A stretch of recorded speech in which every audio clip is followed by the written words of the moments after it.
না যে ছেলের বয়সী বাচ্চার বয়সী একটা ছেলের সাথে সে ছেলেটাকে কিভাবে বিয়ের প্রস্তাব দেয়, কিভাবে বিয়ে করতে চায় আমি জানি না। হ্যাঁ, মানে ওনার পক্ষ থেকে যখন এই প্রস্তাবগুলো আসে আমি তখন তাকে মানসিকভাবে আমি তাকে ভারসাম্যহীন মনে করছি।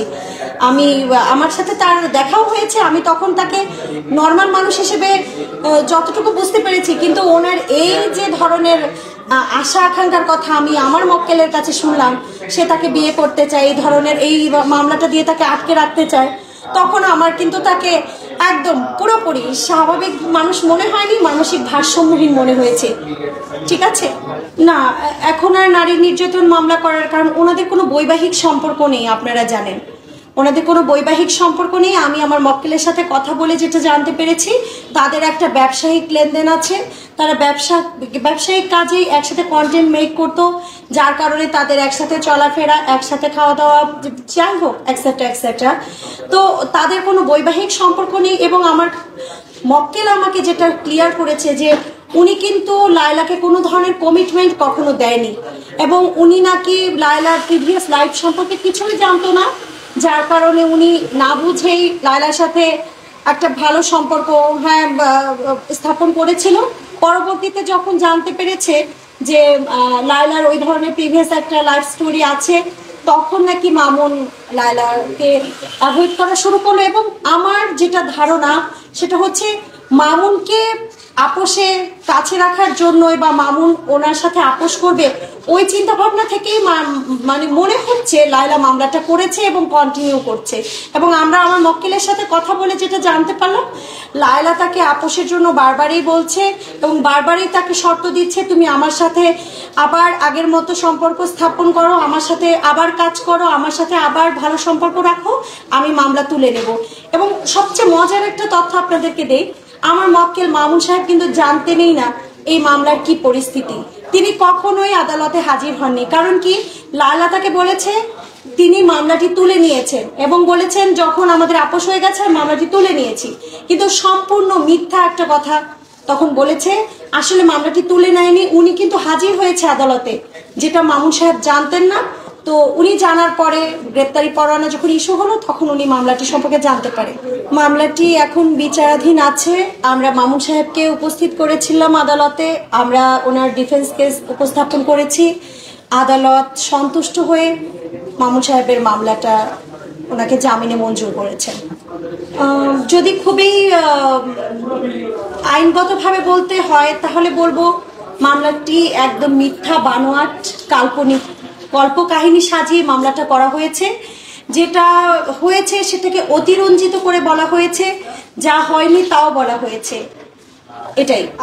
আমাকে যখন অ্যাপয়েন্ট করলেন উনি মামুন, তখন আমাকে বলা হয়েছে আপু মামলা সম্পর্কে একটু খোঁজ খবর নেন। আমার মনে হচ্ছে লায়লার এই মামলাটা আসলে আমাকে যে ধরনের তথ্য দিয়েছে যে মামলা তুলে নিয়েছি, আসলে সেরকম না। উনি মামুন সাহেব আসলে ইন্টেলিজেন্ট। আমি বলবো একটা বিষয়, উনি বুঝতে পেরেছিলেন, আজ করতে পেরেছিলেন যে আপু আমি তোর সাথে সম্পর্ক কন্টিনিউ করছি না, ও মনে হয় ওই জন্য আবার মামলাটি নিয়ে আবার ঘাটাঘাটি শুরু করেছে বা আবার ওটাকে আবার রিওপেন করছে, এরকম কিছু। আপু একটু খোঁজ নেন।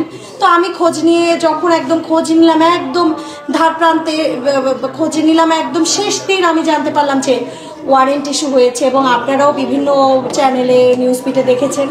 তারপর আমার কাছে ওই মামলার কাগজের সাথে ফিরিস্তি আকারে মেডিকেল সার্টিফিকেটটা দেয়া আছে। হ্যাঁ, আপনারা চাইলে আপনারাও নিতে পারবেন, দেখতে পারবেন। সেখানে দেয়া আছে 0 pain 10 mg and Sergel 20 mg। মাত্র দুটো ওষুধ, মাত্র দুটো ওষুধে কি প্রমাণ হয় বলেন তো? আপনার পা মুচকে গেলে হাতাহাতি, সামান্য আপনার সাথে আপনার ফ্রেন্ডের হাতাহাতির ঘটনা থেকেও কিন্তু এই ধরনের ওষুধ সাজেশন আসতে পারে, জানি না। আমার মক্কেল মামুন সাহেব বলেছে যে এই যে জখমের এটা নাকি লায়লা মেকআপ করেছে। আপনারা জানেন ওনারা মিডিয়া লাইনের লোক, ওনাদের সাথে মেকআপ আর্টিস্টদের ভালো সম্পর্ক। এই ব্যাপারে মনে হয় মাসুদ ভাই ভালো বলতে পারবে, মেকআপ কিরকম মেকআপ করলে ওরকম জখমের মেকআপ হতে পারে, কিরকম মেকআপ করলে ওরকম হতে পারে। কেন আমরা দেখি না? আমরা তো সিনেমা নাটকেও দেখি, তাই না? না, যদি উনি একজন মেয়ে, হ্যাঁ, মেয়েদের প্রতি সবসময় আমি সিম্প্যাথেটিক। আমি কিন্তু মানবাধিকার নিয়ে কাজ করি, নারী অধিকার, শিশু অধিকার নিয়েও কাজ করি। হ্যাঁ, তো মেয়েদের প্রতি আমি সম্পূর্ণভাবে একটু একপাক্ষিক বলতে পারেন। তারপরেও আপনার প্রশ্ন আসতে পারে কেন একজন মেয়ের বিপক্ষে গিয়ে আপনি মামুনের পক্ষে কেন মামলা লড়ছেন, আপনার প্রশ্নটা আমিই করে দিলাম। সেটা হচ্ছে কি জানেন, আমি না মামুন সাহেবের ফ্যামিলি, মামুন সাহেব সম্পর্কে সব কিছু যখন জানতে পেরেছি, আমার ওনার জন্য সত্যি করুণা হলো, একদম আমার করুণা হলো। আমার মনে হয়েছে ভদ্রমহিলা আসলে মানসিকভাবে কোনোভাবে অসুস্থ কিনা আমি জানি না, মানসিকভাবে অসুস্থ হলে হতে পারে এরকম একটা ঘটনা। মামুন সাহেব কিন্তু বিজনেসটা আমি যতদূর জানি একা করছেন না, উনি পার্টনারশিপে বিজনেসটা করছে, আর ওনাকে ইনভেস্ট করছে, কেউ একজন ইনভেস্ট করছে। এখন আমি অনুমতি না পেলে তো আর বলতে পারি না, ওনারা পার্টনারশিপে বিজনেস করছে এটা আমি জানি। আসলে কন্টেন্ট ক্রিয়েট করলে অ্যাকচুয়ালি কিরকম ইনকাম হয় সত্যি বলতে আমি সেটা জানি না, যেহেতু আমি এই প্রফেশনটার সাথে কোনোভাবেও জড়িত না, আমি জানি না যে কন্টেন্ট ক্রিয়েট করলে কি ধরনের ইনকাম হয়। তবে আমি শুনেছি ওনার এই বিজনেসটা উনি একজনের সাথে পার্টনারশিপে দিয়েছে, মাসুদ খানের সাথে পার্টনারশিপে বিজনেসটা আছে।